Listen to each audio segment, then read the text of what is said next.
ददाति स्वपदान्तिकम्। वन्देऽहं श्रीगुरोः श्रीयुतापदकमलं श्रीगुरून् वैष्णवांश्च श्रीरूपं साग्रजातं सहगणरघुनाथान्वितं तं सजीवं साद्वैतं सावधूतं परिजनसहितं कृष्णचैतन्यदेवं श्रीराधाकृष्णपादान् सहगणललिता श्रीविशाखान्वितांश्च नमो विष्णुपादाय कृष्णपृष्ठाय भूतले श्रीमते भक्तिचारो स्वामिनिति नामिने। स्निग्धचेता सुप्रणेता वाग्मिनां चारसाप्लुतं प्रभुपादगतप्राण नौमि भक्तिचारुपदं। नमो विष्णुपादाय कृष्णपृष्ठाय भूतले श्रीमते भक्तिवेदांत स्वामिनिति नामिने। नमस्ते सरस्वती देवे गौरवाणी प्रचारिणे निर्विशेष शून्यवादी पाश्चात्यदेशतारिणे। नमो महावदन्याय कृष्णप्रेमप्रदायते कृष्णाय कृष्णचैतन्य नामने गौरत्से नमः। हे कृष्णा करुणा सिंधो दीनबंधो जगत्पते गोपेश गोपिका कांत राधा कांत नमोस्तुते। तप्त कांचन गौरांगी राधे वृंदावनेश्वरी विश्वानुसुते देवी प्रणमामि हरिप्रिये। वाञ्छाकल्पतरुभ्यश्च कृपासिन्धुभ्य एव च पतितानां पावनेभ्यो वैष्णवेभ्यो नमो नमः। जय श्री कृष्ण चैतन्य प्रभु नित्यानंद श्री अद्वैत गदाधर वासादि गौर भक्तवृंद। हरे कृष्णा कृष्णा कृष्णा हरे हरे हरे राम राम राम हरे हरे कृष्णा। तो आज गुरुवार का दिन है और श्री श्रीमद् भक्तिचारू स्वामी गुरु महाराज के विषय में आज सत्र इष्ट गोष्ठी रखा गया है। सामान्यतः इस्कॉन में हम लोग नियम पालन करते हैं कि साल में एक बार तिरुभाव एक बार आविर्भाव के दिन ही गुण महिमा कीर्तन गुरु का सार्वजनिक रूप से करते हैं। फिर कभी कभी ऐसे अलग से सत्र जो कि मंदिर के कार्यक्रम को बाधा ना दे करके किए जाएं, वो भी जीबीसी ने अलाउड किया है। क्योंकि वास्तव में गुरु को स्मरण किए बिना शिष्य जीवित रहेगा कैसे, ये तो संभव नहीं है। संस्था के भी नियम हैं, क्योंकि हमारे इस्कॉन में बहु गुरु एक परिवार है। इसमें बहुत सारे गुरु एक साथ प्रभुपाद के शिष्य हैं, प्रभुपाद के सेवक हैं और सभी के शिष्य एक साथ मिलकर के सेवा करते हैं। तो इसीलिए श्रील प्रभुपाद के विषय में उन्हें केंद्र रखते हुए गुणगान करना ये हमारे लिए स्वाभाविक है। प्रतिदिन इस्कॉन मंदिर में हम लोग श्रील प्रभुपाद की गुरु पूजा करते हैं और हमारा विचार ऐसा है कि प्रभुपाद अर्थात जिनके चरणों में सारे प्रभु बैठते हो, ये प्रभुपाद शब्द का अर्थ है जिनके चरणों में सारे प्रभुगण बैठते हो। तो जब हम प्रभुपाद के चरण में पुष्प देते हैं, अर्थ हमारे सारे गुरुवर्ग को पुष्प पहुंच जाता है। तो इस प्रकार से प्रभुपाद की पूजा के साथ ही हमारे गुरु की पूजा भी हम प्रतिदिन करते हैं।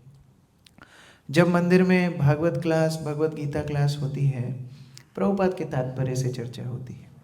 और क्योंकि हमारे गुरुवर्ग भी प्रभुपाद की ही वाणी को दोहरा रहे हैं, उनकी वाणी का भी गुणगान हो जाता है। जैसे शास्त्र में कृष्ण को जड़ बोला है, जड़ में पानी देने से सारे वृक्ष को पोषण मिलता है, उसी तरह इस्कॉन के जड़ हैं श्रील प्रभुपाद।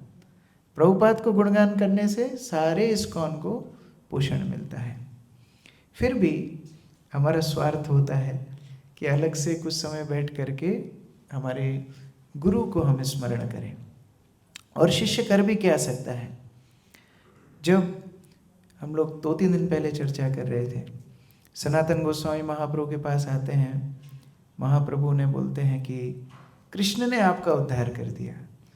तो सनातन गोस्वामी बोलते मैं कृष्ण को नहीं जानता। कृष्ण कौन है? मेरा अनुभव नहीं, मैं तो आपको जानता हूँ। उसी प्रकार से प्रभुपाद को दर्शन करने का भी सामर्थ्य हमको हमारे गुरु दे रहे हैं। और इसलिए उन गुरु को याद करना, उन गुरु की शिक्षाओं को स्मरण करना, उनकी अपेक्षाओं को स्मरण करना शिष्य के लिए बहुत महत्वपूर्ण है। श्रील भक्ति सिद्धांत सरस्वती ठाकुर बोला करते थे कि जब मुझे कोई अपने गुरु का नाम पूछता है तो मुझे शर्म आने लगती है। क्यों? क्योंकि मेरे गुरु महाराज हैं महाभागवत, नित्य सिद्ध, और मैं हूँ एक पतित व्यक्ति। मैं उनका नाम लेने में भी लज्जा है मुझे। उनका नाम भी मैं किस साहस से लूँ? श्रील भक्ति सिद्धांत सरस्वती ठाकुर बोलते थे यदि मेरे गुरु महाराज एक बार इच्छा मात्र कर दें तो सारे बद्ध जीवों का उद्धार भगवान कर देंगे। इतनी शक्ति है। उनका नाम लेने में मुझे शर्म आती है। ये हमारी परंपरा में गुरु को देखने का एक शिक्षा दी गई है। भागवत में जब सूत गोस्वामी सुखदेव गोस्वामी को स्मरण करते हैं, वो सुखदेव गोस्वामी की तुलना परमात्मा से करते हैं कि जैसे सारे जीवों के हृदय में परमात्मा निवास करते हैं, ऐसे मेरे गुरु महाराज हैं। तो वो भगवान तुल्य सुखदेव गोस्वामी अपने गुरु को देख रहे हैं। और इसलिए शिष्य दिन प्रतिदिन, क्षण प्रतिक्षण अपने गुरु को स्मरण करता है। यही उसकी परंपरा से संबंध है। दीक्षा का अर्थ क्या है? दीक्षा के लिए कई बार हमें लगता है ओ हमारी दीक्षा कब हुई? 20 साल पहले हुई। दीक्षा कब हुई? 15 साल पहले हुई। दीक्षा एक तिथि का नाम नहीं है। दीक्षा उतना संस्कार है जितना समय आप गुरु को स्मरण रखते हो, उतने समय के लिए आप दीक्षित हो। जब शिष्य गुरु को भूल जाएगा उसका संबंध परंपरा से खत्म हो जाएगा। ऐसा नहीं है कि मुझे अभी रबर स्टैम्प मिल गया, नाम मिल गया, माला मिल गई, मैं दीक्षित हो गया, इस्कॉन का भक्त हो गया, मैं गौड़ीय वैष्णव हो गया। जब तक भक्त गुरु से संपर्क में है तब तक वो दीक्षित है। वो संबंध खो दिया, सब कुछ चला गया। ये संबंध नहीं जा वृथा जन्म गेलोतार, ये वृथा जन्म हो जाएगा। और जो आश्रय में रहेगा, आश्रय कोरिया भजे तारे कृष्ण नहीं तजे, जो गुरुदेव का आश्रय करके वैष्णव, शुद्ध वैष्णव का आश्रय करके रहेगा, कृष्ण उसको कभी त्याग नहीं कर सकते। ये हमारी परंपरा का सिद्धांत है।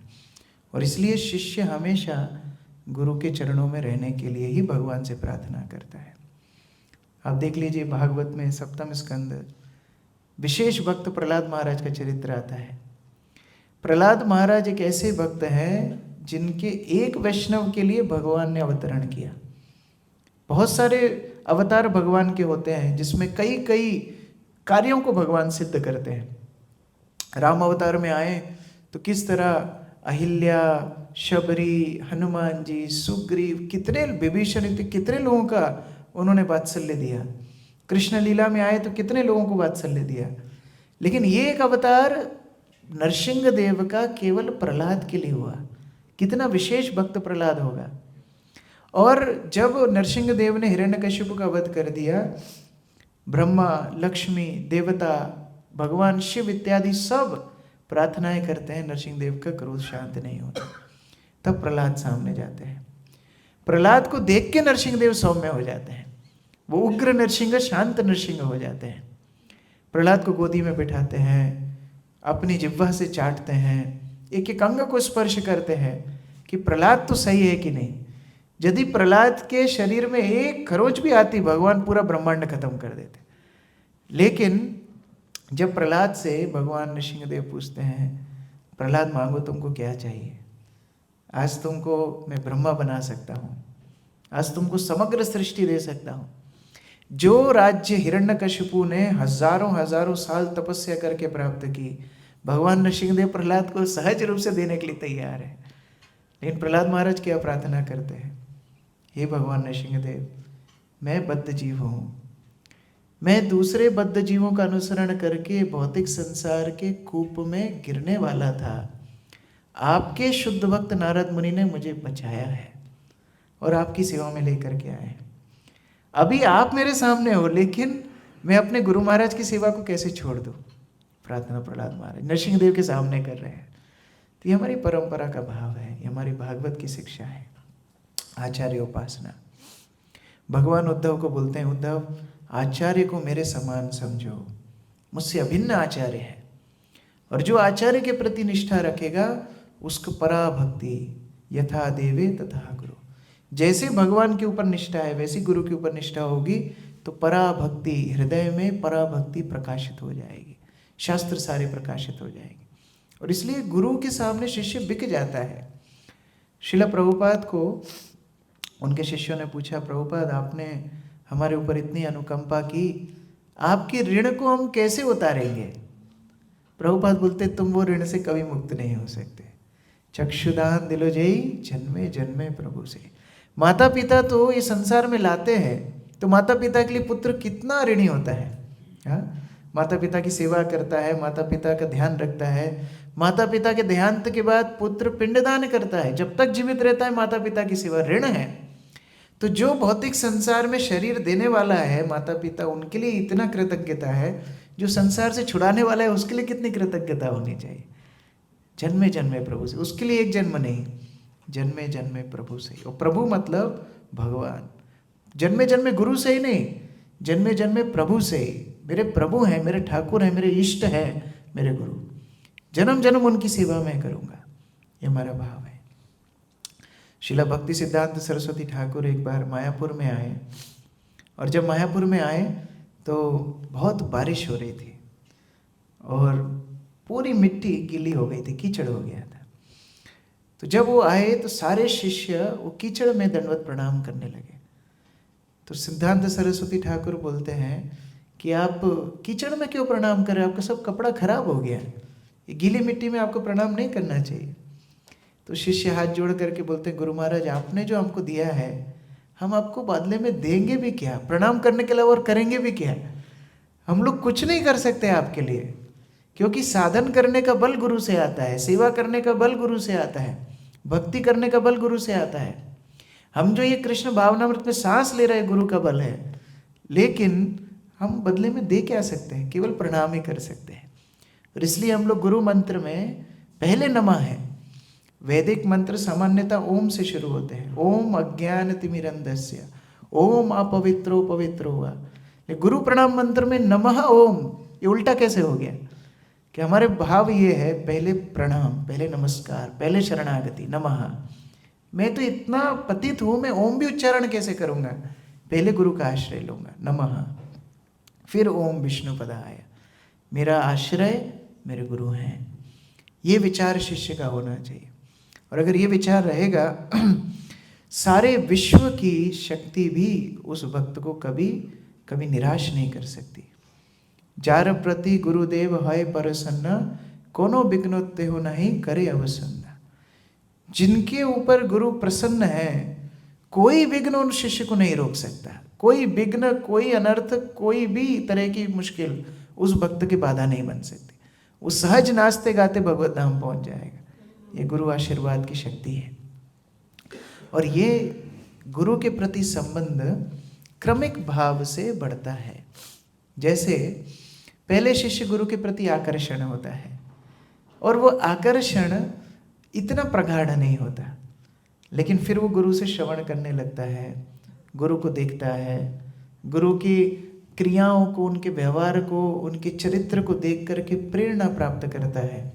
फिर उसके मन में ये विचार आता है कि अच्छा, एक वैष्णव को समर्पण तो करना ही है, क्यों ना यही वैष्णव को मैं समर्पण कर दूं। तब से दीक्षा शुरू होती है। दीक्षा एक दिन की क्रिया नहीं है, जैसे मैं बता रहा था, this is on going process of surrender. तो गुरु के पास शिष्य भाव लेकर के जाता है आत्मसमर्पण का, और वही दीक्षा है। दीक्षा काले शिष्य करे आत्मसमर्पण। और भगवान कितने प्रसन्न हो जाते हैं, क्यों? भगवान गुरुदेव को इतना प्रेम करते हैं, यदि कोई जीवात्मा वो गुरु के पास शरणागत होता है, कृष्ण करे आत्मसम, कृष्ण उस जीव को अपने समान मान लेते हैं। कितना प्रेम गुरु से कृष्ण करते होंगे। जैसे कई बार जागतिक समाज में देखने के लिए मिलता है, कोई व्यक्ति किसी को बहुत प्रेम करते हैं और तीसरा व्यक्ति उन व्यक्ति के लिए कोई सेवा करे तो ये पहले व्यक्ति को आनंद मिलता है, उनको कुछ नहीं किया, लेकिन क्योंकि उनके प्रेम पात्र के लिए सेवा की, इनका भी आनंद वर्धन हो गया। कृष्ण गुरु को इतना प्रेम करते हैं, जैसे ही शिष्य या कोई जीवात्मा उनको समर्पण करते हैं, कृष्ण उस शिष्य को स्वीकार कर लेते हैं। ये हमारी आशा है, ये हमारे लिए भाग्य है। और इसलिए शिष्य आत्मसमरण करने के बाद साधना शुरू करता है। दीक्षा के पहले जो साधना होती है, जब होती है, उसको पुरश्चर्या बोलते हैं। पुरश्चर्या मतलब केवल प्रैक्टिस चल रही है, अभी मेन साधना शुरू हुई नहीं। माला तो चल रही है, हरि नाम हुआ नहीं, अभी तक भगवान को आरती घुमा रहे, लेकिन भगवान से संबंध स्थापित हुआ नहीं। और बिना संबंध के अभिदय किस काम का, बिना संबंध के प्रयोजन कहाँ होता है। संबंध अभिदय प्रयोजन, संबंध से तो शुरुआत है। तो जब शिष्य आत्मसमर्पण करता है, दीक्षा लेता है, उस क्षण से अब पुरश्चर्या उसकी साधना में परिणत हो जाती है और वो साधना और प्रगाढ़ होती जाती है। जब गुरु देखते हैं कि अब शिष्य थोड़ा पक्का हो रहा है, गुरु उसको और प्रगाढ़ बनाने के लिए अंतर्धान हो जाते हैं, तिरोधान हो जाते हैं। और अप्रकट होने के बाद शिष्य गुरु को स्मरण करता है, रोता है, और वो क्रंदन से उसकी भक्ति का पोषण होता है। आप ये मत सोचिए कि ना ना अभी तो गुरु महाराज गए, 6 साल हो गए, अभी तो ठीक है, अभी तो हम बाकी भक्तों के आश्रय में हैं। जो शिष्य गुरु को स्मरण करके रोएगा नहीं, उसकी भक्ति का पोषण भी होगा नहीं। अभी 2 साल पहले हम वाड़ा गए थे बॉम्बे में, श्री श्रीमद राधानाथ स्वामी महाराज के दर्शन करने। तो महाराज के पास जब ये संदेश भेजा तो बहुत व्यस्त रहते हैं, उनका दर्शन करना बहुत मुश्किल है, लेकिन किसी तरह हमको टाइम दे दिया। तो जब गए तो दूर से हम महाराज को दर्शन किए, तो हम प्रणाम नहीं कर पाए, उसके पहले महाराज हमको प्रणाम किए। तो मैं बहुत डर गया, महाराज क्यों प्रणाम किए। तो मैं भी दंडवत प्रणाम किया, फुल दंडवत, महाराज फुल दंडवत प्रणाम किए। तो मैं घबरा गया, आपके सामने कोई सन्यासी प्रणाम करेगा, आपको गुरु के गुरु भ्राता है, पूरा विश्व जिनका पूजा कर रहा है, आपको क्या भाव होगा। मैं जा कर के महाराज को पूछा, महाराज आप प्रणाम। महाराज बोले, ना, यू आर डिसाइपल ऑफ भक्ति चारू महाराज, आप भक्ति चारू महाराज के शिष्य हो, इसलिए मैं आपको प्रणाम करता हूँ। हमारा संबंध गुरु का क्या है, हम लोग नहीं समझ पा रहे। ये जगत में हो, भौतिक जगत में, आध्यात्मिक जगत में, यमराज के पास भी पहुँच जाएंगे ना, हम बोलेंगे हमारे गुरु का नाम, यमराज हमको छोड़ देंगे। हमारा ये भाव है। भगवान तो स्वीकार करेंगे, कोई शक्ति नहीं है जो गुरु के साथ हमारे संबंध को तोड़ सकती है। ये भी शिष्य का अभिमान होता है। महाराज अपने कक्ष में लेकर के गए।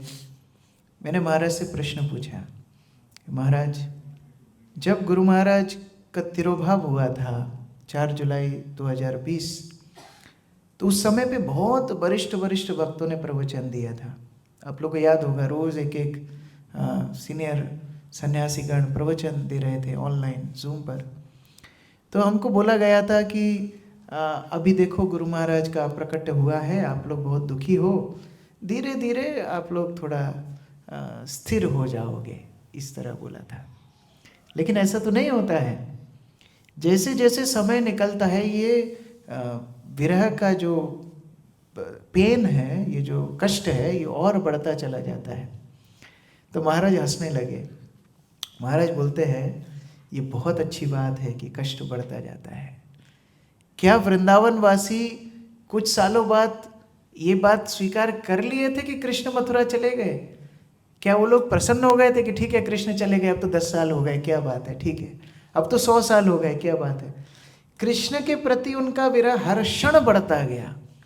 100 वर्ष बाद जब कुरुक्षेत्र में कृष्ण को देखा तो रह नहीं पाए, खींच करके कृष्ण को, ये जगन्नाथ स्वरूप वही है, खींच करके कृष्ण को लेकर के वृंदावन आ गए। तो 100 साल तक ब्रजवासी भूले नहीं, हर क्षण उनका कष्ट, उनका विरह बढ़ता गया। और बाहर बहुत बारिश हो रही थी उस टाइम पर, जब महाराज हमारा वार्तालाप चल रहा था।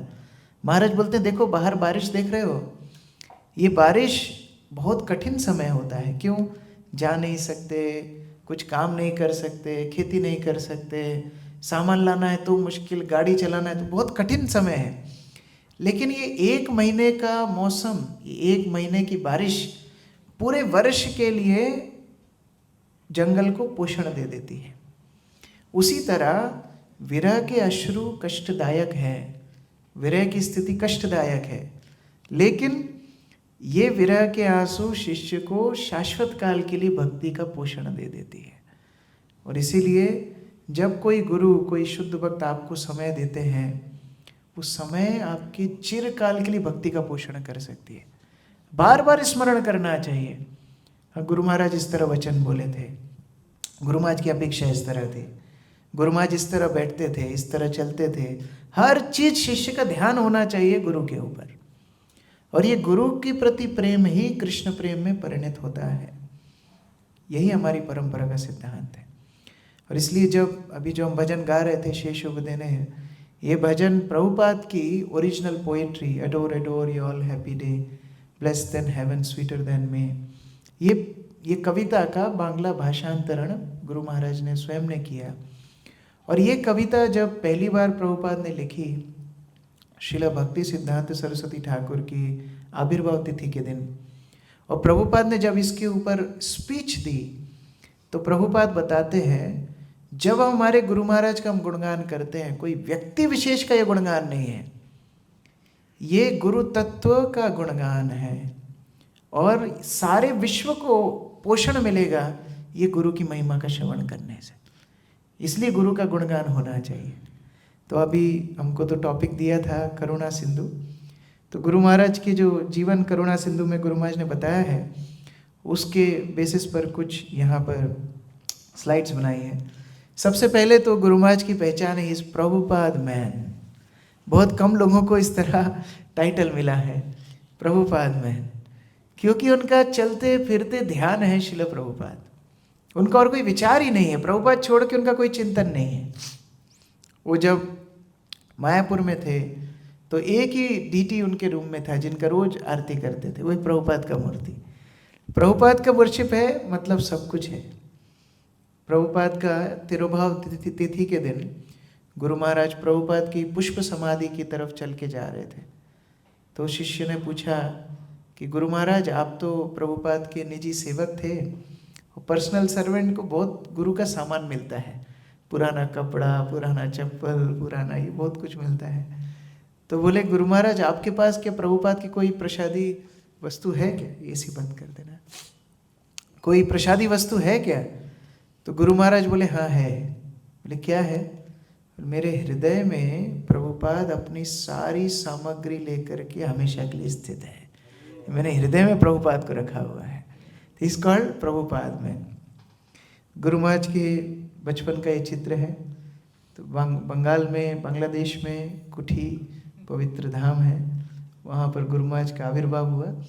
यद्यपि पेपर में 1945 है, लेकिन गुरु महाराज स्वयं बताए 1944, लेकिन 1944 में भी अवतीर्ण हुए और लगभग 74 वर्ष ये धराधाम पर लीला किए, लगभग 75-74 वर्ष।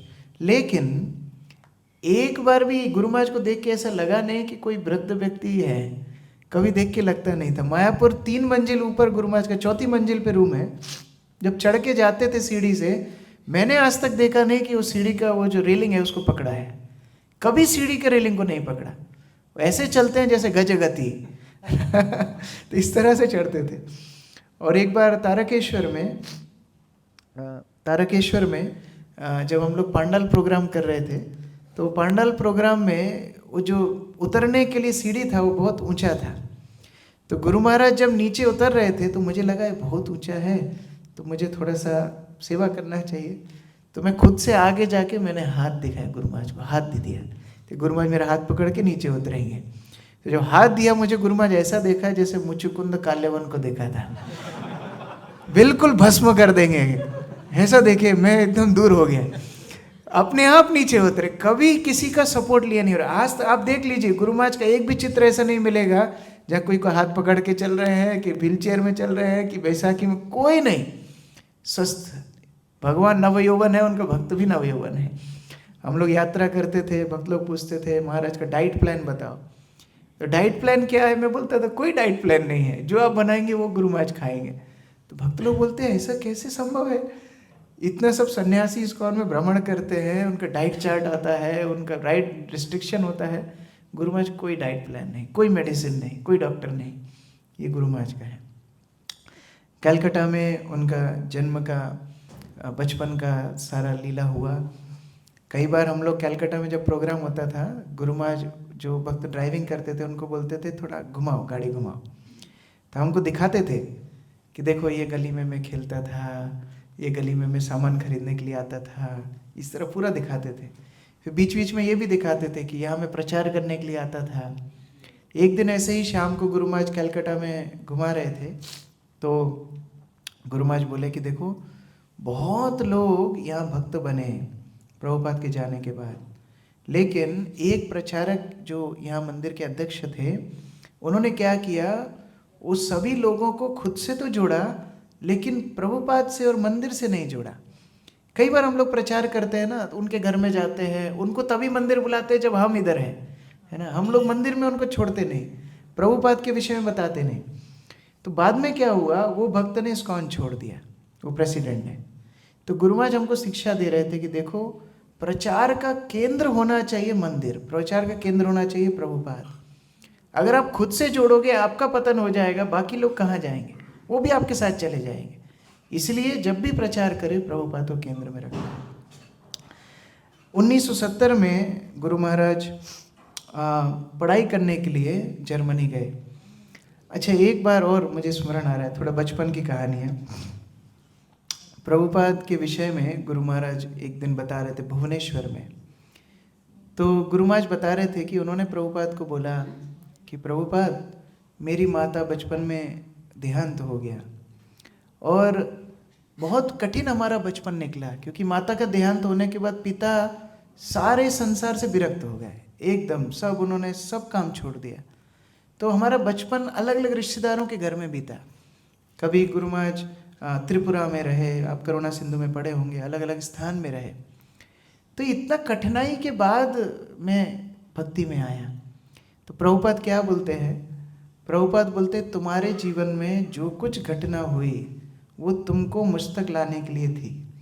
अगर एक भी क्रम इसमें से अलग होता तुम मेरे पास नहीं होते। तो इसलिए सारी घटनाएं जो भी हुई वो मुझे मेरे पास लाने के लिए थी। जब गुरु महाराज ये सब चर्चा कर रहे थे तो वहाँ नीचे से एक बारात जा रहा था। बारात आप क्या बोलते हैं बांग्ला में? बरजात्री। वो घोड़ा पे गधे को बिठाते हैं ना, दूल्हे को बिठाते हैं, फिर उसके बाद खूब संगीत बजाते हैं और फिर लेके जाते हैं। तो नीचे से बारात जा रही थी तो खूब साउंड आ रहा था। तो गुरु महाराज बोलते देखो मैं भी इस तरह भौतिक जगत में पड़ा होता, लेकिन प्रभुपाद मुझे बचा लिए। कितना चेतना है, वो जो देखते हैं ना उनको प्रभुपाद का स्मरण आता है, जो वस्तु देखते हैं प्रभुपाद का स्मरण आता है। ये गुरु महाराज के भावना है। जर्मनी में पढ़ाई किया, उनके मित्रों के साथ उनका डिबेट हो गया कि भारत तो गरीबों का देश है, वहाँ तो सब सपेरे सांप पकड़ते हैं, गरीब देश, भूख के कारण कितने लोग मर जाते हैं। गुरु महाराज को बहुत बुरा लगा। गुरु महाराज बोलते हैं भारत की पहचान भारत की सभ्यता है, आप ऐसे क्यों बोलते हैं? तो जब डिबेट होने लगा गुरु महाराज उनको हरा नहीं पाए। तो गुरु महाराज को भावना आई कि मुझे भारत जाके अपनी संस्कृति को जानना चाहिए, मुझे गुरु स्वीकार करना है। गुरु महाराज गए, 1 साल तक गुरु की खोज करने लगे। और जब गुरु की खोज करने लगे तो एक आनंदमयी माँ के आश्रम में गए और ऑलमोस्ट उनको समर्पण करने ही वाले थे। तो आनंदमयी माँ बोलती है ये यहाँ के लिए नहीं है, इस आश्रम के लिए ये व्यक्ति नहीं है, ये कहीं और का है। और जिस दिन ये वो संस्था में समर्पण करेगा पूरा विश्व इनके चरणों में नतमस्तक हो जाएगा। ये भविष्यवाणी आनंदमयी माँ ने की थी। ओशियन ऑफ मर्सी के लॉन्च के पहले 2015 में गुरु महाराज ने पहली बार ये बात अपने मुख से बोली, पूरा जीवन बोले नहीं थे। जिस दिन भक्ति प्रेम स्वामी महाराज का संन्यास था उस दिन पहली बार गुरु महाराज ये बताए थे ये कहानी कि कैसे इस तरह की भविष्यवाणी हुई थी कि जिस दिन प्रभुपाद के आश्रम में वे जाएंगे, सारा विश्व इनके चरणों में नतमस्तक हो जाएगा। और आप लोग शायद जानते होंगे, गुरु महाराज के प्रभुपाद के जाने के बाद कई गुरु महाराज प्रभुपाद के गुरु भ्राताओं से भी संपर्क रखते थे, क्योंकि वो बंगाली जानते थे, प्रभुपाद के गुरु भ्राता भी बंगाली जानते थे, तो उनसे मिलते थे। तो श्रीधर महाराज जो प्रभुपाद के बहुत निकट मित्र थे, वो गुरु महाराज को अपने मठ का आचार्य बनाना चाहते थे, लेकिन गुरु महाराज बोले नहीं, मैं प्रभुपाद को छोड़ के जाऊंगा नहीं। तो उन्होंने एक स्टेटमेंट दिया, उन्होंने बोला अगर मुझे दोबारा जन्म लेना पड़े, और भक्ति सिद्धांत सरस्वती ठाकुर के शिष्य है श्रीधर महाराज, भक्ति रक्षक श्रीधर महाराज, ये बोलते यदि मुझे अगला जन्म लेना पड़े तो मैं भक्ति चरण महाराज के शिष्य बन के आना चाहूँगा, क्योंकि इनका शुद्धता, इनका व्यवहार, इनकी मधुरता, ये मेरे लिए बहुत हृदय स्पर्शी है। एक और गौड़िया मठ में एक बहुत सिद्ध प्रभुपाद के गुरु भ्राता थे, वो अपना शरीर छोड़ रहे थे, उनको भक्ति सिद्धांत सरस्वती ठाकुर से एक नरसिंह मंत्र प्राप्त था। तो उन्होंने गुरु महाराज को बुलाया, गुरु महाराज को बोला देखो ये नरसिंह मंत्र बहुत गोपनीय है, और ये नरसिंह मंत्र में इतनी शक्ति है कि आपको सभी तरह की अकाल मृत्यु हो, कोई बीमारी हो, किसी प्रकार की समस्या से बाहर निकाल सकते हैं, तो मैं ये नरसिंह मंत्र आपको देना चाहता हूँ। तो गुरु महाराज बोले नहीं नहीं, मुझे नहीं दीजिए, मैं तो मायापुर में रहता हूँ, मेरा एक गुरु भ्राता है जो पूरे दुनिया में प्रचार करता है भ्रमण करके, उनको बहुत सारी समस्याओं का सामना करना पड़ता है, उनको मुसलमान मिलते हैं, उनको बहुत लोग अटैक करते हैं, उनको ये मंत्र दीजिए। तो गुरु महाराज ने बुलाया अपने गुरु भाई श्री श्रीमद इंद्रद्युम्न स्वामी महाराज को, और इंद्रद्युम्न स्वामी महाराज को नरसिंह मंत्र दिलाया। गुरु महाराज जब भगवत धाम चले गए, इंद्रद्युम्न महाराज ने अपने लेक्चर में बोला, महाराज रो रहे थे, उनका आंखों में आंसू थे। महाराज बोलते हैं भक्तिचरण महाराज कितने उदार थे, उन्होंने स्वयं नरसिंह मंत्र नहीं लिया, मुझे दिला दिया, ये मंत्र ने मेरी सब स्थानों में रक्षा की। आज यदि ये मंत्र भक्तिचरण महाराज के पास होता, हो सकता है वो लोग, उनको कुछ बीमारी नहीं होती, लेकिन उन्होंने मेरे लिए अपना नरसिंह कवच भी छोड़ दिया। ये उनकी उदारता है। हर तरह से उनके ऊपर जितना विश्वास सभी लोग करते थे, शायद ही किसी और के पास करते हो। कलकत्ता में 1976 में ढूंढते ढूंढते ढूंढते प्रथम बार गुरु महाराज इस्कॉन मंदिर आए, पहली बार भक्ति रसामृत सिंधु पुस्तक प्राप्त की, और एक दिन में पूरी पुस्तक पढ़ ली। रात में श्रील प्रभुपाद स्वप्न में आए, और प्रभुपाद को देख करके उन्होंने स्वप्न में निश्चित कर लिया कि यही मेरे गुरु महाराज हैं। प्रभुपाद को खोजते खोजते मायापुर गए, मायापुर में प्रभुपाद नहीं थे, बाद में पता पड़ा प्रभुपाद इलाहाबाद आए हैं कुंभ मेला में। भक्तों के साथ गुरु महाराज बस में, बस पार्टी के साथ गुरु महाराज इलाहाबाद पहुँचे। जब इलाहाबाद पहुँचे तो भवानंद महाराज ने गुरु महाराज को बोला चलो तुमको प्रभुपाद से मिलवाने लेके चलता हूँ। जब लेकर के गए तो भवानंद महाराज तो सीधा अंदर चले गए, गुरु महाराज प्रणाम करने लगे। तो प्रणाम करके जब उठे, सिक्योरिटी ने रोक दिया, कहाँ जा रहे हो? तो गुरु महाराज को लगा कि देखो प्रभुपाद को हमको परेशान नहीं करना चाहिए। पूरा दिन पुस्तक वितरण करने लगे, और शाम को जब प्रभुपाद प्रवचन देने के लिए बैठे, तब गुरु महाराज आकर के बैठे। और गुरु महाराज जब आकर के बैठे, गुरु महाराज लिखते हैं कि मैं पहली बार ये अनुभव कर पाया कि प्रेम किसको बोलते हैं। ये जगत में जो कुछ प्रेम का परिभाषा है वो सब निकृष्ट है, लेकिन जब प्रभुपाद को प्रथम बार देखा तब मेरा साक्षात्कार हुआ, प्रेम किसको बोलते हैं। आप लोगों को भी अनुभव होगा, गुरु महाराज को जो आपने पहली बार देखा होगा तब ये अनुभव आया कि प्रेम क्या होता है, आकर्षण क्या होता है, शुद्ध वैष्णव का आकर्षण क्या होता है। ये केवल गुरु और शिष्य के बीच में ही संभव है। गुरु महाराज ने बहुत गुरु प्रभुपाद को श्रवण किया कुंभ मेला में। फिर जब प्रभुपाद कलकत्ता जाने लगे तो उस ट्रेन में गुरु महाराज को जाने का भी मौका मिला, और प्रथम भेंट में प्रभुपाद ने उनको आदेश दिया कि मेरी सारी पुस्तकों का अनुवाद बांग्ला भाषा में करना। तो ये बांग्ला भाषा को चैतन्य महाप्रभु ने पवित्र किया, श्रील प्रभुपाद ने पवित्र किया, सारे आचार्यों ने अपनी टीका बांग्ला भाषा में लिखा है, और वो सारे टीका लेके प्रभुपाद ने बांग्ला से अंग्रेजी में तात्पर्य लिखे। फिर गुरु महाराज को बोला अब दोबारा बांग्ला में अंग्रेजी से भाषांतर कर दो। कितना इंटीमेट सर्विस है। और इसीलिए गुरु महाराज को सारी प्रभुपाद पुस्तकों का बहुत गहनतम अध्ययन था। एक बार गुरु महाराज को जयदेव स्वामी महाराज बोलते, महाराज आप इतना गौड़ीय सिद्धांत जानते हो, आचार्य टीका जानते हो, आपको पुस्तक लिखना चाहिए। तो गुरु महाराज बोले, मैं तो 80 से ज़्यादा पुस्तक लिखा है। तो महाराज बोले, आपने 80 बुक्स कब लिखा? मैं तो नहीं देखा आपने 80 बुक्स लिखा है। बोले, प्रभुपाद का सारा पुस्तक बांग्ला में मैंने ही तो लिखा है। तो जो कोई शिक्षा लेना है बांग्ला भाषा में पढ़ लीजिए। और जैसे हम लोग 2-3 दिन पहले चर्चा कर रहे थे, सुख मुखाद अमृत द्रव्य संवितम, प्रभुपाद के तात्पर्य तो मधुर है ही, लेकिन जब गुरु महाराज ने उसको स्पर्श करके बांग्ला में लिखा है वो और मधुर हो गए हैं। और इसलिए कभी कभी तो हमारा भी लालच होता है तो बांग्ला सीख करके पढ़े। हम लोग को तो नहीं आती है, थोड़ा थोड़ा पढ़ने का प्रयास करते हैं, केवल गुरु महाराज का भाषांतर पढ़ने के लिए, उनका ट्रांसलेशन पढ़ने के लिए। गुरु महाराज से एक बार जुहू में एक माता जी ने प्रश्न पूछा, बोले, महाराज प्रभुपाद ने अपनी एक पुस्तक में इस तरह लिखा है। गुरु महाराज माइक पे बोलते हैं, प्रभुपाद ने इस तरह कहीं नहीं लिखा, बताओ कहाँ लिखा है? तो माता जी स्तब्ध रह गई। गुरु महाराज बोलते, मैं सारी प्रभुपाद की पुस्तक कंठस्थ है। आप कोई बोल सकते हैं इस तरह? कोई अगर भक्त बोलेगा कि मैंने प्रभुपाद के तात्पर्य में इस तरह पढ़ा, आप बोलेंगे कहाँ लिखा, किधर, थोड़ा खोल के देखूंगा।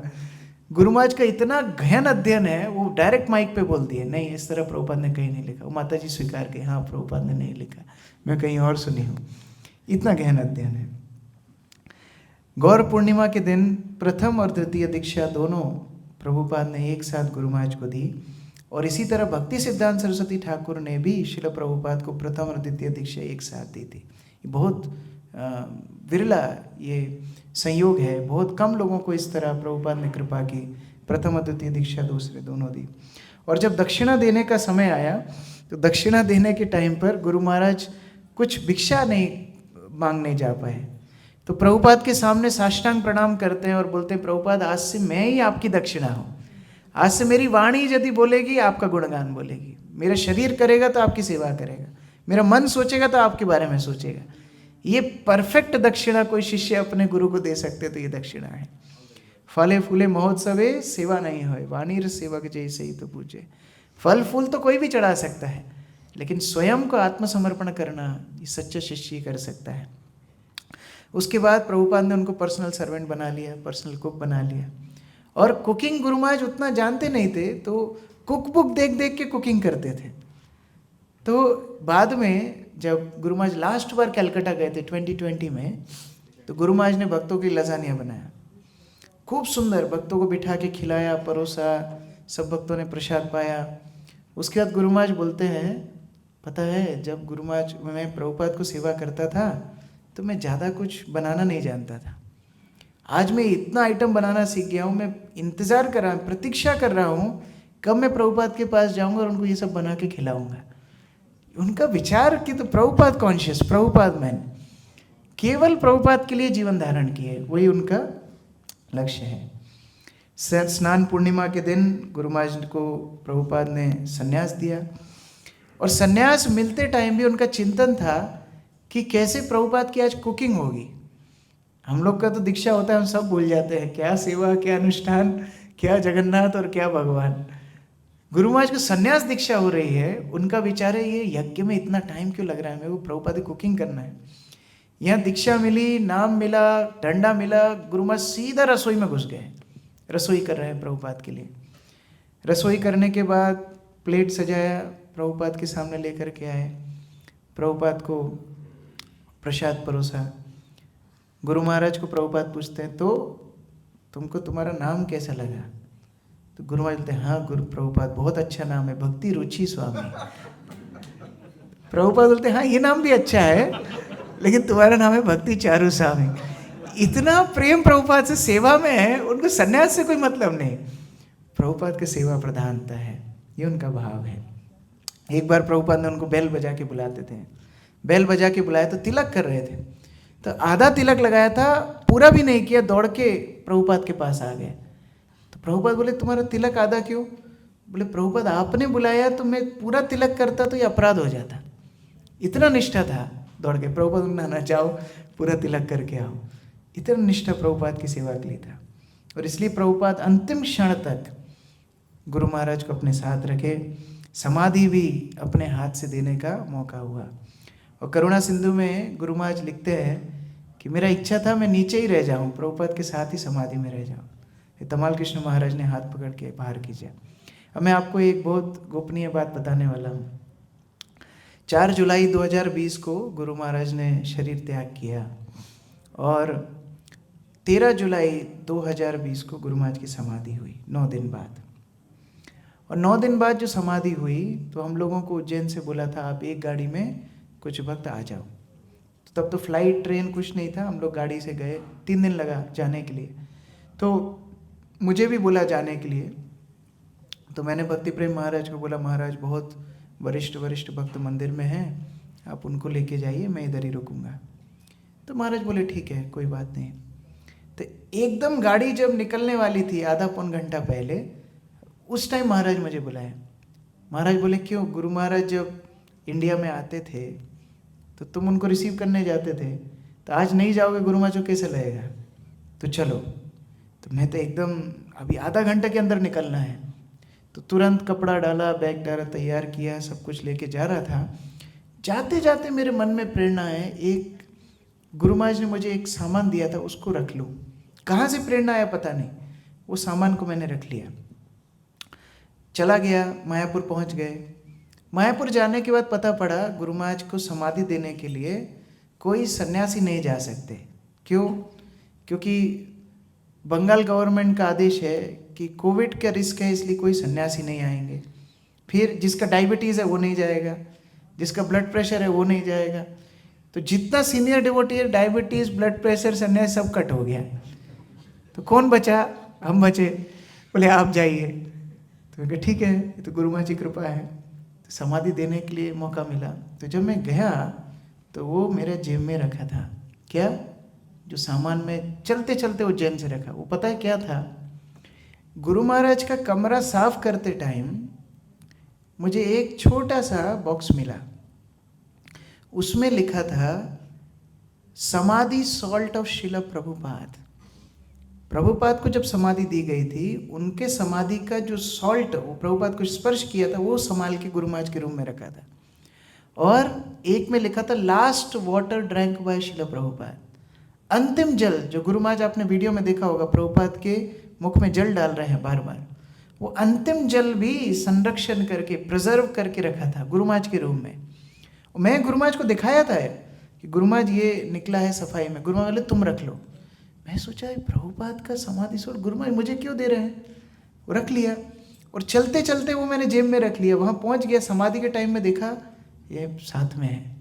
तो मैं समझ गया कि क्यों आया ये यहाँ तक, ये उज्जैन से मायापुर तक कैसे आ गया? क्योंकि प्रभुपाद के साथ समाधि में रहने की गुरु महाराज की इच्छा थी।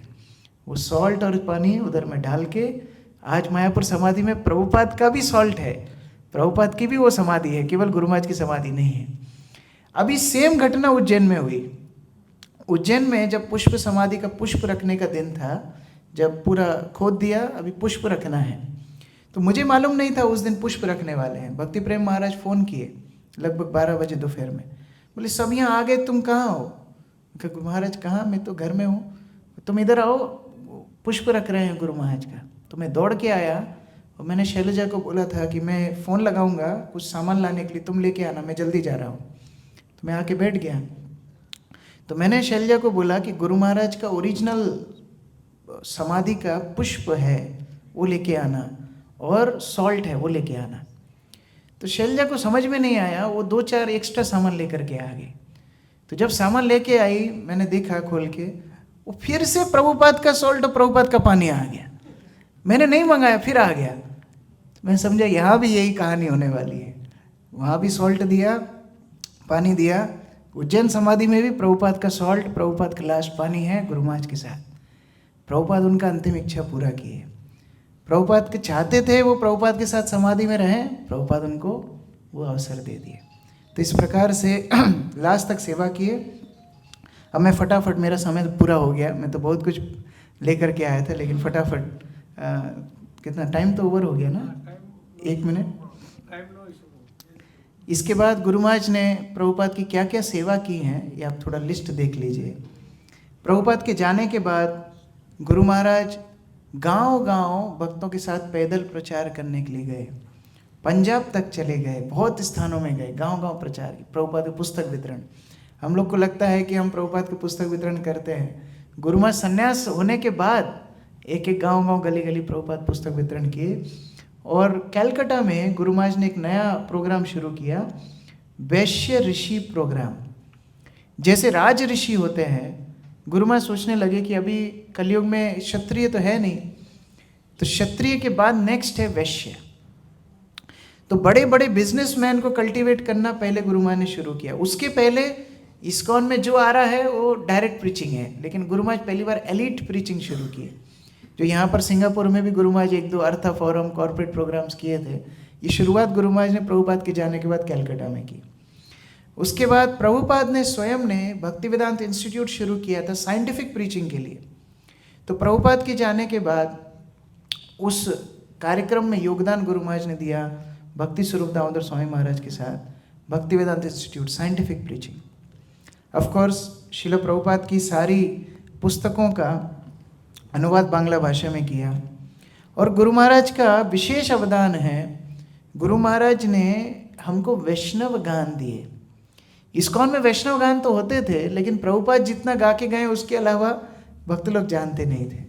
लेकिन गुरु महाराज ने हमारे वैष्णवों के द्वारा लिखे हुए कितने असंख्य असंख्य वैष्णव गान हमको दिए और गा के भी सुनाया। देखो, हर भजन का एक भाव होता है, हर भजन की एक धुन होती है। अगर वही भजन को दूसरे भाव, दूसरी धुन में गाएंगे तो उसका पूरा रस चला जाएगा। अगर ये धुन गुरु महाराज ना देते तो भजन का भाव विलुप्त हो जाता। आज मैं बहुत जगह पर, बहुत देशों में जाता हूँ, कई जगह पर भक्त अलग अलग धुन में कोई भजन गाते हैं, तो मुझे बड़ा दुख होता है। अरे ये लोग वो भाव को समझ नहीं पाए, क्योंकि गुरु महाराज का स्पर्श मिलना जरूरी है। गुरु महाराज वो धुन के माध्यम से भाव दिए।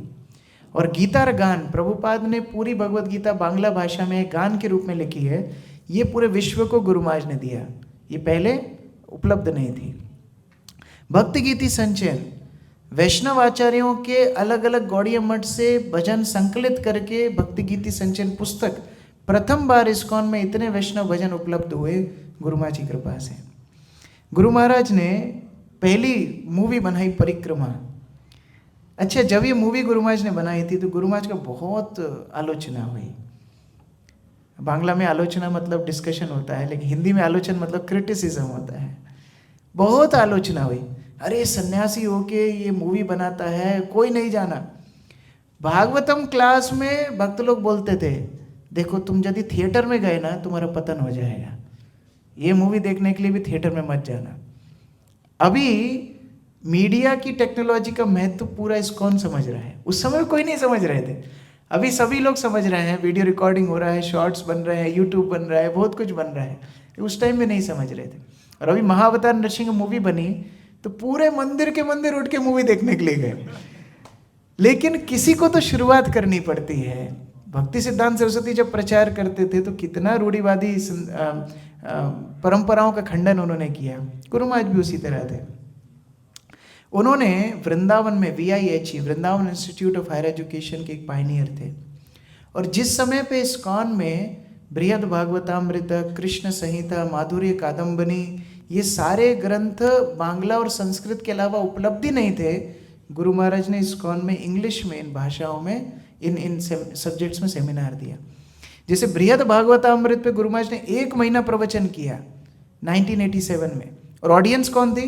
तमाल कृष्ण महाराज, सचिनंदन महाराज, शिवराम स्वामी महाराज, बड़े बड़े इस्कॉन के लीडर्स, जयदत्त स्वामी महाराज बैठ के सुनते थे। वो आज भी अपने प्रवचन में बोलते हैं, भक्ति चारू महाराज ने हमको ये सब ग्रंथ शुरुआत में सुनाए। तभी ट्रांसलेशन नहीं हुआ था, इंग्लिश में, हिंदी में, कोई भाषा में नहीं, केवल बांग्ला में था, संस्कृत में था। गुरु महाराज ने ये सब सेमिनार दिए। लेकिन विनम्रता इतनी है, 2017 में गुरु महाराज बृहद भागवतामृत पे प्रवचन उज्जैन में कर रहे थे। गुरु महाराज बोलते हैं, हम बहुत कृतज्ञ हैं गोपी परनंदन प्रभु के, हमारे गुरु भाई हैं जिन्होंने ये बृहद भागवतामृत इंग्लिश में लिखा, जिससे इस्कॉन में बृहद भागवतामृत मिली। खुद का नाम नहीं ले रहे हैं कि कितने साल पहले उन्हें बृहद भागवतामृत प्रवचन दिया, लेकिन वो दूसरे गुरु भाई का नाम ले रहे हैं। नहीं, उनकी वजह से इस्कॉन में बृहद भागवतामृत आई। ये गुरु महाराज की ह्यूमिलिटी है। 1987 में गुरु महाराज GBC बने, GBC चेयरमैन बने। और लीडरशिप क्या होती है उदाहरण से सिखाया। गुरु महाराज कभी भी अपने शिष्यों से अपेक्षा नहीं करते थे कि हम लोग पोस्ट पोजीशन के लिए भागें। मायापुर में एक बार एक भक्त गुरु महाराज के रूम में आए, लगभग 6 बजे सुबह का टाइम, मुझे स्पष्ट याद है। गुरु महाराज के रूम में आए, बोले मुझे गुरु महाराज से मिलना है। मैं गुरु महाराज को पूछा, मैंने कहा गुरु महाराज ये भक्त आए हैं, सीनियर डिसाइपल थे, गुरु महाराज आपसे मिलना है।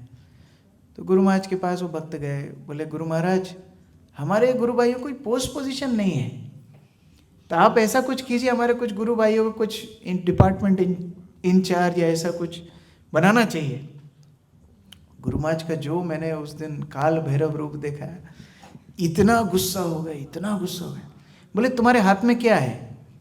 गुरु महाराज जपमाला। तो मैं तुमको जपमाला दिया दीक्षा के टाइम की और कुछ दिया? जाओ मंदिर में जाके जप करो। कभी जीवन में पोस्ट पोजीशन के लिए पूछना भी मत।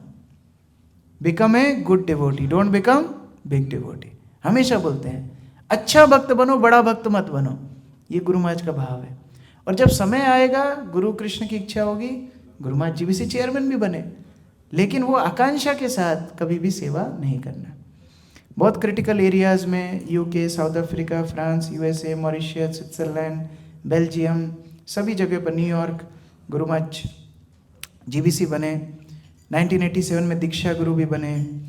प्रभुपाद की फाउंडर आचार्य, प्रीएमिनेंट शिक्षा गुरु को स्थापित करने के लिए गुरु महाराज को 25 वर्ष का संघर्ष लगा। आज तो हमारे लिए कितना सहज है, हाँ प्रभुपाद फाउंडर आचार्य है, लेकिन ये संघर्ष 25 वर्ष का संघर्ष था। पहले प्रभुपाद के बगल में एक और व्यासासन रखा होता था लोकल गुरु का। जब गुरु पूजा होती थी तो लोकल गुरु की पूजा होती थी, प्रभुपाद की गुरु पूजा नहीं होती थी। ऑल्टर में लोकल गुरु का फोटो होता था, माइक पे लोकल गुरु के प्रणाम मंत्र से मंगला आरती शुरू होती थी। अब विचार करो, ये सब चीज के बीच में गुरु महाराज ने जब बोला नहीं नहीं इस्कॉन में प्रभुपाद को प्रधान गुरु मानना चाहिए, तो लोग उनको बोलते थे ये ईर्ष्यालु है, इसको दूर हटाओ। 25 वर्ष संघर्ष किया, और जब जीबीसी ने ये रेजोल्यूशन पास किया कि Prabhupada is preeminent shiksha guru for all devotees of ISKCON for all times to come, गुरु महाराज की इतने वर्षों की परिश्रम सफल हुआ। ये आज जो हमारे लिए इतना स्वाभाविक है कि ओनली प्रभुपाद, वो परिश्रम गुरु महाराज ने किया। न्यू मायापुर प्रभुपाद के द्वारा स्थापित बहुत बड़ी फार्म कम्युनिटी है, उसको नीलामी होने वाला था, गुरु महाराज उसको बचाए। मैं जस्ट एक एक लाइन में बता रहा हूँ। बच्चों के ऊपर गुरु महाराज का बहुत स्नेह था। गुरुकुल के भी गुरु महाराज इंचार्ज बने। एक दिन गुरु महाराज ने सब बच्चों को पूछा, बच्चों बताओ क्या खाओगे आज, मैं खुद अपने हाथ से कुकिंग करूँगा। प्रभुपाद के पर्सनल कुक गुरु महाराज बोलते मैं अपने हाथ से कुकिंग करूँगा। एक छोटा सा बच्चा था 5 साल का, वो हाथ खड़ा करता है, बोले महाराज मैं बताऊँगा आप क्या बनाएंगे। तो गुरु महाराज बोले हाँ बताओ क्या खाएगा, क्या खाना है तुमको? बोले पांथा भात खाना है। गुरु महाराज हंसने लगे, बोले पांथा भात, ठीक है तुमको पांथा भात खिलाएंगे। तो गुरु महाराज उसको पांथा भात, आलू भाजा ये सब खिलाए। गुरु महाराज ने वेदा फाउंडेशन स्टैब्लिश किया और उसके माध्यम से अभय चरण बनाए। कितना गुरु के प्रति प्रेम है। एक मैगजीन गुरु महाराज को मिली जिसमें 20th सेंचुरी के प्रतिष्ठित 100 लोगों के नाम थे, प्रभुपाद का नाम उधर नहीं था। गुरु महाराज को बहुत बुरा लगा, मेरे गुरु का नाम क्यों नहीं है। अब मैं इतना प्रभुपाद को फेमस कर दूंगा, घर घर में आदमी प्रभुपाद को जानेंगे। ये सोच के गुरु महाराज ने 104 एपिसोड का अभय चरण बनाया, जिसको केवल भारत में पहले प्रसारण में 40 लाख लोगों ने देखा, पहले प्रसारण में। अभी तो तेलुगु, रशियन, तमिल, गुजराती, बहुत सारी भाषाओं में ये अभय चरण का भाषांतर हो चुका है। 2006 में गुरु महाराज ने इस्कॉन उज्जैन बनाया। हम जानते हैं रिकॉर्ड टाइम में 9 महीना 20 दिन के अंदर एक मंदिर तैयार करना किसी के लिए संभव नहीं है। 9 महीने में इतने बड़े प्रोजेक्ट का ड्राइंग बन के पास हो जाए बहुत बड़ी बात है, इतना बड़ा मंदिर बनाना बहुत कठिन है। लेकिन अभी 1 साल पहले राधानाथ स्वामी महाराज उज्जैन आए थे, तो वो गाड़ी में जो हम एयरपोर्ट से उनको लेके आ रहे थे, उन्होंने एक बहुत गोपनीय बात बताई। उन्होंने बताया कि आपको पता है उज्जैन के लिए आपके गुरु महाराज को कितना कष्ट उठाना पड़ा। हम लोग तो बोल देते हैं 9 महीना में मंदिर बनाया, हरि बोल कर देते हैं, लेकिन ये कितना कष्ट उठाया। राधानाथ महाराज बोलते हैं, महाराज मुझे फ़ोन लगा करके एक दिन रोने लगे कि ये उज्जैन बनाना बहुत मुश्किल है, यहाँ के लोग समर्थन नहीं करते हैं। इतना कष्ट उठा करके, वो तो हमारे सामने तो नहीं रोएंगे, अपने गुरु भाई से शेयर करें। तो राधानाथ महाराज बोलते हैं ना, आप प्रभुपाद के लिए कर रहे हैं, देखिए प्रभुपाद आपको सफल बनाएंगे। और 9 महीने के अंदर ये सुंदर मंदिर गुरु महाराज ने तैयार करके राधा मदन मोहन को अर्पित किया।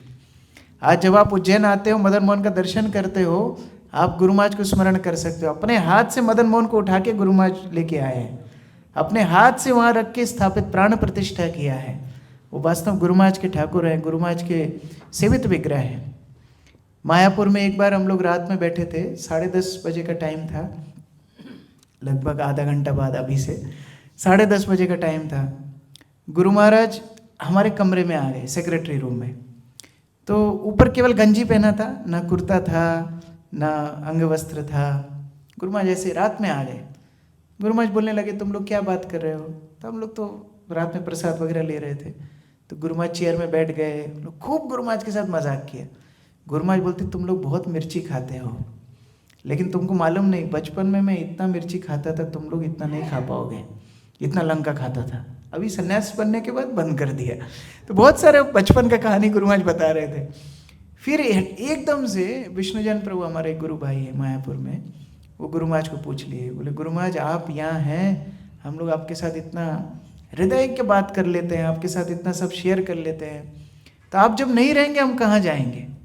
तो गुरु महाराज को ये प्रश्न पूछते, एकदम इतना हंसी मजाक चल रहा था, एकदम से सब गंभीर हो गए। तो गुरु महाराज बोलते, देखो मैं जब नहीं रहूँगा ना, तुम लोग कभी भी मेरा स्मरण हो उज्जैन आ जाना, क्योंकि उज्जैन मंदिर मुझसे अभिन्न है। तो गुरु महाराज का खुद का वाक्य है, मायापुर में गुरु महाराज बोले। तो इसलिए ये केवल मंदिर नहीं है, गुरु महाराज का शरीर है। गुरु महाराज यहाँ राधा मदन मोहन को स्थापित किए। इस्कॉन अन्नामृत फाउंडेशन जो पूरे भारत में फूड फॉर लाइफ प्रोग्राम चलाते, गुरु महाराज के चेयरमैन थे। और उसके साथ साथ ऑल्टर डिपार्टमेंट, मूर्ति डिपार्टमेंट, यहाँ पर ऑल्टर जो रहे, परंपरा है, परंपरा अभी नहीं आई है, परंपरा भी आएगी धीरे धीरे। तो ये सारी पूरे विश्व में जो प्रभुपाद की मूर्ति जा रही है, इस्कॉन से जा रही है। तो आप कोई भी विश्व में जाओगे गुरु महाराज को स्मरण कर सकते हो। ऑल्टर देख के गुरु महाराज का स्मरण है, प्रभुपाद देख के गुरु महाराज का स्मरण है, परंपरा मूर्ति देख के गुरु महाराज का स्मरण है। इतना सेवा इस्कॉन का किया है, हर जगह भगवान की सेवा अच्छी से चले, ये गुरु महाराज का मंतव्य था। पानिहाटी मंदिर की स्थापना की 2013 में। 2014 में आरोग्य निकेतन क्लिनिक की स्थापना की। हमारे भक्त लोगों को कैंपस से बाहर जाने की आवश्यकता ही नहीं पड़ती है, मंदिर में सब कुछ है, प्रसाद है, गोविंदास है, बीमार हो जाएंगे आरोग्य निकेतन क्लिनिक भी है, वहाँ फिर केरला ट्रीटमेंट भी मिलता है। अर्थ फोरम के माध्यम से पार्लियामेंट से शुरू करके बड़ी बड़ी जगहों पर प्रचार करना, आई फाउंडेशन से यूके में प्रचार किया। जब गुरु महाराज यूके के जीबीसी थे, उस समय पर यूके में हमारा भक्ति वेदांत मैनर मंदिर बंद करने के लिए लोगों ने आंदोलन किया था। तो जो युवा थे वो इतने उग्र हो गए इस्कॉन के, उन्होंने बोला हम पांडव सेना बनाएंगे और हम लोग लड़ाई करेंगे, जो हमारा मंदिर तोड़ने के लिए आएगा उसका गला काट देंगे। तो गुरु महाराज ने उन सबको बुलाया, तुम इधर आओ सब। वो द्वापर युग का पांडव सेना था। अभी कलयुग में मारा काटी नहीं करना है, कलयुग में महाप्रभु प्रेम बांटने के लिए आए। तो पांडव सेना ठीक है, लेकिन अब आप लोग इतना प्रचार करो कि ये प्रचार के माध्यम से सारे यूके में हमारा जो महत्व है इस्कॉन का, ये समझ में आना चाहिए। और वो पांडव सेना इतना सफल हो गया, अभी पांडव सेना के माध्यम से कई कई युवा तो जुड़े ही है।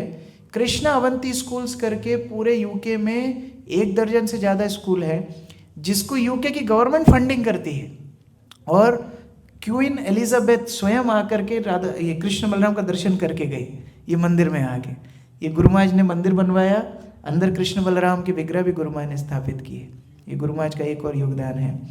यूनाइटेड नेशंस ने गुरु महाराज को अवार्ड दिया for world peace. Joy of devotion नाम की एक और डॉक्यूमेंट्री गुरु महाराज ने, पूरा प्रोड्यूसर है, उसको स्पॉन्सर किया। ओशन ऑफ मर्सी किताब लिखी। टीओवीपी मंदिर के लिए सबसे ज़्यादा यदि किसी ने भ्रमण करके फंड रेजिंग की है तो गुरु महाराज ने की है। बांग्लादेश में टूर किए टीओवीपी फंड रेजिंग के लिए, यूएस में टूरिंग किए, अलग अलग देशों में किए। खुद की व्यास पूजा की प्रणामी टीओवीपी में भेज दी है। ये सारे टीओवीपी को सपोर्ट करने के लिए कि प्रभुपाद की इच्छा पूरी होना चाहिए। लीडर्स को ट्रेन करने के लिए गुरु महाराज ने जीबीसी कॉलेज शुरू किया, उसके पायनियर फाउंडिंग मेंबर हैं। और गुरु महाराज ने जब से जीबीसी कॉलेज शुरू किया और देह त्याग करने तक एक भी बैच जीबीसी कॉलेज का ऐसा नहीं था जहाँ गुरु महाराज ने जाके पढ़ाया नहीं। चाहे गुरु महाराज को रशिया ट्रैवल करना पड़ा, चाहे साउथ अमेरिका, चाहे नॉर्थ अमेरिका, चाहे इंडिया, कहीं भी जा करके, पूना गए, बॉम्बे गए, सब जगह जा करके गुरु महाराज ने जीबीसी कॉलेज का सेशन दिया। तो गुरु महाराज के जाने के बाद पहली बार जब ऑफलाइन जीबीसी कॉलेज लगा तो हम लोगों ने उनको इनवाइट किया उज्जैन में सेशन करने के लिए। तो पूरे वर्ल्ड के लीडर्स आए थे उज्जैन में, और जो जीबीसी कॉलेज के डायरेक्टर थे रूपानुगा प्रभु, वो माइक पे पहली लाइन बोल के रोने लगे। बोले हमारा जीबीसी कॉलेज गुरु महाराज के बिना अधूरा हो गया, क्योंकि वही थे जो आकर के हर सेशन में क्लास देते थे। बाकी तो टीचर चेंज होते रहते हैं, गुरु महाराज इतना टाइम देते थे। नॉर्थ अमेरिका में Guru Maharaj ISKCON ministry for cow protection and agriculture के भी डायरेक्टर थे। और आप लोग जानते हैं अंतिम गुरु महाराज ने डीलैंड प्रोजेक्ट भी शुरू किया 116 एकड़ की भूमि पर। लेकिन ये सब होने के बाद गुरु महाराज के प्रमुख 3 आदेश हम लोगों के लिए हैं। पहला, no matter whatever happens never leave ISKCON. जो भी हो इस्कॉन में रहना है, इस्कॉन में रह के प्रभुपाद की सेवा करना है। जो कुछ समस्या हो हमको समाधान, ये हमारे घर की बात है, हमको समाधान करना है। दूसरा, हमारा प्रेम प्रभुपाद के लिए दर्शित होगा आपस में मधुर संबंध रख के, आपस में कॉपरेशन रख के। ये हमारा प्रेम गुरु के लिए, कृष्ण के लिए, प्रभुपाद के लिए। और तीसरा है, इस्कॉन का जो लाइन ऑफ अथॉरिटी है उसको फॉलो करना है। जीबीसी का मतलब केवल जीबीसी नहीं, जीबीसी का मतलब टेम्पल प्रेसिडेंट भी है। तो पूरा जो लाइन ऑफ अथॉरिटी है उसको फॉलो करते हुए चलना है, नियम तोड़ना नहीं। ये 3 इंस्ट्रक्शन मुख्य है। तो अंत में मैं एक छोटी सी वीडियो आपको दिखा रहा हूँ, जिससे आपको गुरु महाराज का स्मरण हो, आपके हृदय में गुरु महाराज निवास करे। आप घर जाएं तो गुरु महाराज को हृदय में लेकर के जाएं।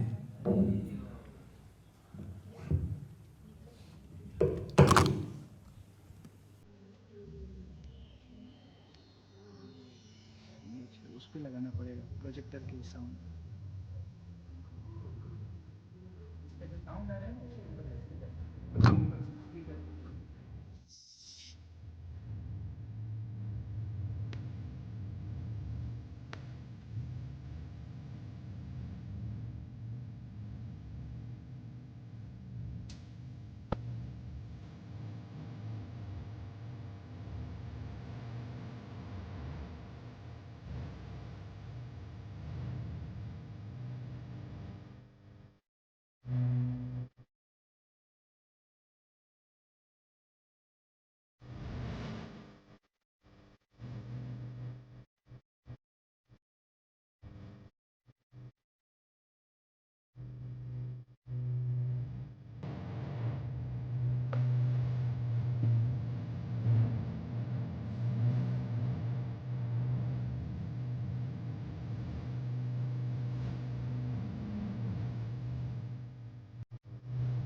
हरे कृष्णा। जय श्री श्रीमद् भक्ति चारू स्वामी गुरु महाराज की, श्रील प्रभुपाद की, समवेत भक्त वृंद की, निताय गौर प्रेमानंदे।